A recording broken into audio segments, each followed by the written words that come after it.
السلام علیکم ورحمۃ اللہ وبرکاتہ۔ نحمد ونصلی علی رسولہ الکریم، اما بعد، فاعوذ باللہ من الشیطان الرجیم، بسم اللہ الرحمن الرحیم۔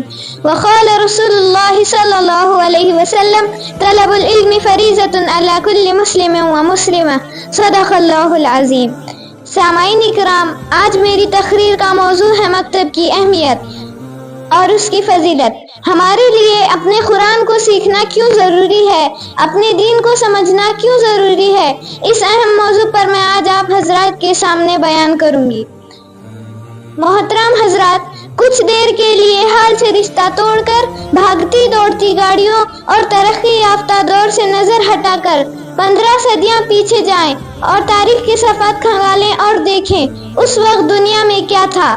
ظلمت ہی ظلمت تھی، اندھیرا ہی اندھیرا تھا، ظلم و زیادتی عام تھی، شراب کھلم کھلا پی جاتی تھی، زناکاری، بدکاری، قتل و غارتگی معیوب نہ تھی، لڑکیوں کو قبر میں زندہ دفن کیا جاتا تھا، ہر طرف بدی کا راز تھا۔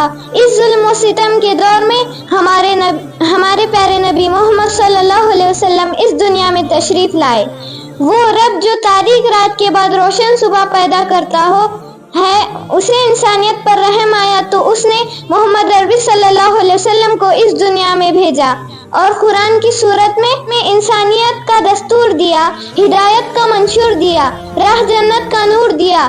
تو اس قرآن نے شہر بدل دیے، گاؤں بدل دیے، عقائد بدل دیے، راستے بدل دیے، منزل بدل ڈالی، معاشیت بدل ڈالی، تجارت بدل ڈالی، معاشرت بدل ڈالی، ظاہر بدل ڈالا، باطن بدل ڈالا، انسان بدل ڈالے۔ ڈاکو لٹیرے اس قرآن کی وجہ سے عادل و ہمدرد انسان بن گئے، اور اس قرآن کی وجہ سے جو مدعو تھا داعی بن گیا، خطرہ تھا دریا بن گیا، پیاسا تھا ساقی بن گیا، ابو عبیدہ تھا امین الامت بن گیا، جاہل تھا عالم بن گیا، ابو بکر تھا صدیق بن گیا، عمر تھا فاروق بن گیا، ابو عبیدہ تھا امین الامت بن گیا۔